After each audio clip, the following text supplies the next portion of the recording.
This video is sponsored by V-Guard. तो doctor गुरु प्रकाश, मेरा सबसे पहला सवाल तो आपसे यही कि आरक्षण सामाजिक कल्याण तो रहा नहीं, फिर ये तो वोट बटोरने की पॉलिटिक्स के टूल के तौर पर इस्तेमाल कर रही हैं तमाम पार्टियां, सब कर रही हैं और आप भी कर रहे हैं। गरिमा जी, आपको और पैनल में उपस्थित सभी वरिष्ठ साथियों को हमारा नमस्कार। गरिमा जी, सबसे पहले तो मैं आपको अपने हृदय की गहराइयों से आभार व्यक्त करना चाहता हूं कि केंद्रीय विश्वविद्यालय हो, संस्थान हो, अलग अलग संस्थानों में उचित सामाजिक प्रतिनिधित्व है कि नहीं, ये आज का प्रश्न होना चाहिए। केंद्रीय विश्वविद्यालय के साथ साथ हमारी न्यायपालिका में है कि नहीं है, मीडिया में है कि नहीं है, सिविल सोसाइटी में है कि नहीं है। आज कम से कम इस विषय को लेकर के सजगता आई है 75 वर्षों के बाद, यह स्वागत योग्य विषय है। लेकिन गरिमा जी, दुर्भाग्य क्या है, एक मुसहर समाज का व्यक्ति, एक महादलित समाज का व्यक्ति, और मुसहर शब्द बद्री नारायण जी यहां बैठे हैं, बड़े प्रख्यात समाजशास्त्री हैं, वो बता पाएंगे मुसहर शब्द का उद्गम क्या है। वो समाज जो खाना ना मिलने पर चूहे को भी मार के खाता है। कितनी गरीबी, कितनी गुर्बत, कितनी दयनीय स्थिति में वो समाज रहता होगा। और जब उस समाज का एक व्यक्ति मुख्यमंत्री बनता है तो बिहार के वर्तमान मुख्यमंत्री कहते हैं, तुमको कुछ पता है, तुम्हें कोई आइडिया है, तुम्हें कोई सेंस है। ये नव सामंतवाद का चेहरा है गरिमा जी, मैं आपको बताना चाहता हूं। इस प्रकार का अपमान मुझे नहीं लगता है कि मुसहर समाज, दलित समाज, महादलित समाज के किसी भी व्यक्ति के साथ भारत के राजनीतिक इतिहास में हुआ होगा। ठीक है। और दूसरा पॉइंट, बहुत अच्छा किया आपने कि नीतीश कुमार जी के जातिगत जनगणना को भी आपने यहां पे रखा है। बिहार के लोग बैठे हैं, मैं पूछना चाहता हूं, D Bandopadhyay commission report on land reforms 2008-9, Muchkund Dubey committee on common school system 2007, ये कमिटी की रिपोर्ट आज तक लागू नहीं हुए हैं। आज बिहार के विश्वविद्यालयों में 50% से ज्यादा की वैकेंसी है। जो जातिगत जनगणना का रिपोर्ट नीतीश कुमार जी जारी करके तालियां बजा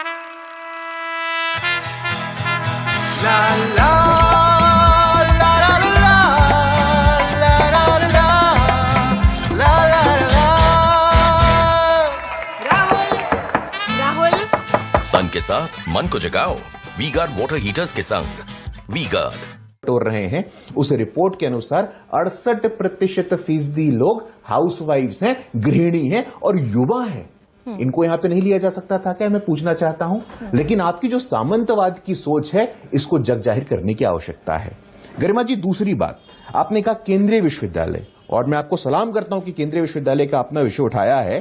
केंद्रीय विश्वविद्यालयों को लेकर के एक एक्ट आया था 2019 में। उस एक्ट का नाम है सेंट्रल यूनिवर्सिटी रिजर्वेशन इन इंस्टीट्यूशन, जिसको हम लोग रोस्टर एक्ट भी कहते हैं।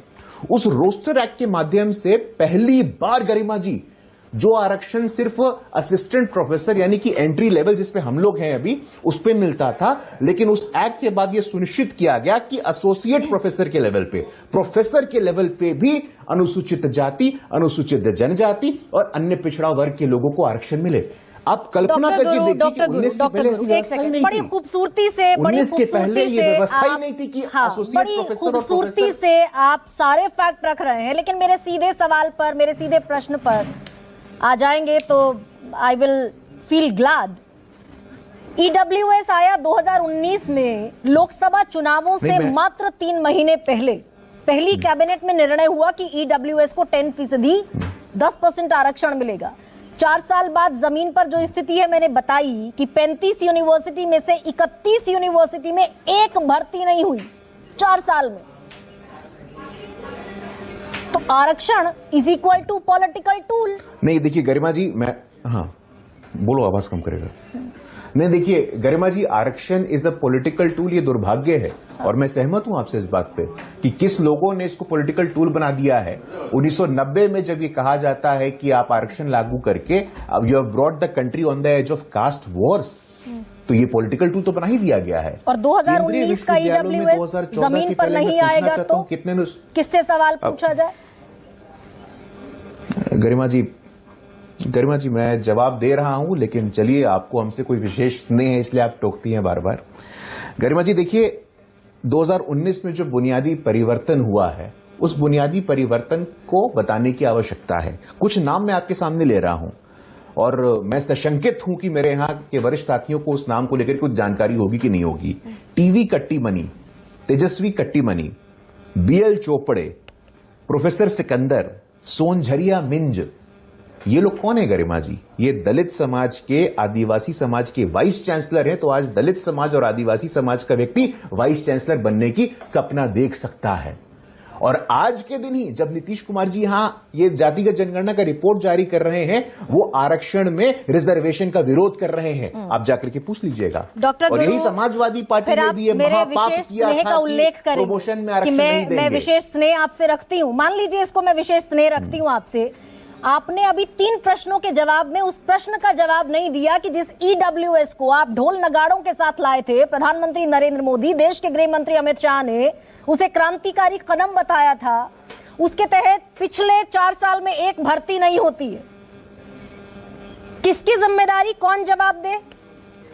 गरिमा जी अब आप नहीं गरिमा जी, हम जवाब देंगे ना, और कौन जवाब देगा? जब देश की जनता ने 2014 के बाद 2019 में हमें इतना बड़ा जनादेश दिया तो हम जवाब देंगे, और कौन जवाब देगा? और हम विनम्रता से इस बात का जवाब देंगे। आप मौका तो दीजिए जवाब देने का।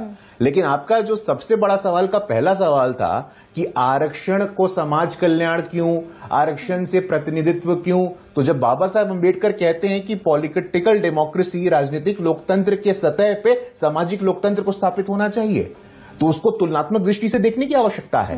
एससी हो, एसटी हो, ओबीसी हो, अन्य पिछड़ा वर्ग हो और ईडब्ल्यूएस कैटेगरी हो। ईडब्ल्यूएस की तो कल्पना ही नहीं थी। ईडब्ल्यूएस की तो कल्पना ही नहीं थी, लेकिन आपने कल्पना की तो जमीन पर उतरा क्या? और जमीन पर नहीं उतरा तो जिम्मेदार कौन है इसके लिए? गुरु, बस इतना बता दीजिए। नहीं, जमीन पे नहीं उतरा, ये गरिमा जी ये आपका आकलन हो सकता है। आज भी हमारे विश्वविद्यालय में, पटना नहीं, ये मेरा आकलन नहीं है डॉक्टर गुरु, आरटीआई हुई है ना, ये तथ्य है, ये मेरा आकलन नहीं है गुरु। आप हर बार मुझे इस विशेष स्नेह का दर्जा नहीं दे सकते। गरिमा जी, आरटीआई, राइट टू इंफॉर्मेशन, संसद में बताया आपने, और बड़ी गंभीरता से इस दफा सवाल पूछ रही हूँ। गरिमा जी देखिए, 35 यूनिवर्सिटी में से 31 में एक भर्ती नहीं हुई पिछले 4 साल में। नहीं गरिमा जी, आप देखिए, मैं गंभीरता से ही जवाब दे रहा हूं। यदि आपको लगता है कि मेरे जवाबों में गंभीरता नहीं है, तब तो आप इसको पुनर्विचार करिएगा कि अगर मेरे जवाबों में, मेरे तथ्यों में, मेरे आंकड़ों में यदि आपको गंभीरता नहीं दिखती है, यदि बाबा साहब अंबेडकर जब ये कहते हैं कि राजनीतिक सामाजिक लोकतंत्र होना का आवश्यक है, इसमें आपको गंभीरता नहीं दिखती है, क्यों नहीं हुई? नहीं, यदि आपको लगता है कि पहली बार जब देश के इतिहास में कट्टीमनी जी, सोनझरिया मिंज जी, दलित और आदिवासी के लोग वाइस चांसलर बनते, इस पे आपको गंभीरता नहीं दिखती है, तो निश्चित रूप से आपको पुनर्विचार करने की आवश्यकता है। जवाब नहीं है। अंत्योदय, गरिमा जी, पंक्ति में खड़े अंतिम व्यक्ति का कल्याण। नहीं, आपको गरिमा जी, आपको लग सकता है, गरिमा जी आपको लग सकता है जवाब नहीं है, लेकिन पंक्ति में खड़े अंतिम व्यक्ति का कल्याण अब संभव हुआ है। ईडब्ल्यूएस की कल्पना एससी, एसटी, ओबीसी का मैं आपको अभी बताता हूं। 2014 के बाद कितने एससी वाइस चांसलर बने, ईडब्ल्यूएस की भर्तियां क्यों नहीं हुई? ये 4 साल में एक भी पद नहीं भरा गया। इस पर मेरे पास अभी तक कोई सेटिस्फैक्टरी जवाब आपकी तरफ से नहीं पहुंचा। और जिस दलित समाज की, एससी की, एसटी की, ओबीसी की आप बात कर रहे हैं, मैं वो भी बता देती हूं आपको।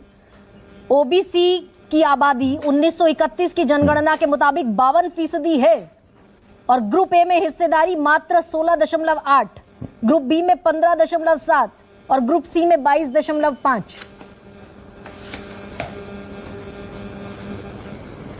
गरिमा जी, अगर आप मुझे जवाब देने का मौका दे तो मैं भी बताऊं आपको। ओबीसी के साथ एससी, एसटी की भी बात करिए ना। केंद्रीय विश्वविद्यालय में 1306 टीचिंग स्टाफ अनुसूचित जाति के हैं, 568 एसटी के हैं, 1740 ओबीसी के हैं। नॉन टीचिंग स्टाफ केंद्रीय विश्वविद्यालय में 2063 एससी के हैं, 1186 एसटी के हैं, 2342 ओबीसी समाज के हैं। तो ये कह देना गरिमा जी, इस देश में लंबे समय तक सामंतवादी व्यवस्था रही है और ये सामंतवादी व्यवस्था इस बात को नहीं पचा पाती है जब एक आदिवासी की बेटी संविधान के सर्वोच्च स्थान पर पहुंचती है। क्या क्या नहीं बोला जाता है, राष्ट्रपति बोला जाता है, उनको अपमानित किया जाता है। ये सामंतवादी व्यवस्था इस बात को नहीं पचा पाती है कि देश के इतिहास में इतना ताकतवर प्रधानमंत्री सामान्य वर्ग का, पिछड़े वर्ग का बेटा बनता है। तो ये मानसिकता की बात है। 2014 के बाद जो बुनियादी परिवर्तन आया है, वो ईडब्ल्यूएस का हो, दलित वाइस चांसलर का हो, 2019 में 303 कमेंडेट मिला था आपको। वो ताकतवर सत्ता ये नहीं बता पा रही है कि पिछले 4 सालों में एक भी भर्ती ईडब्ल्यूएस की क्यों नहीं हुई। This video is sponsored by WeGuard.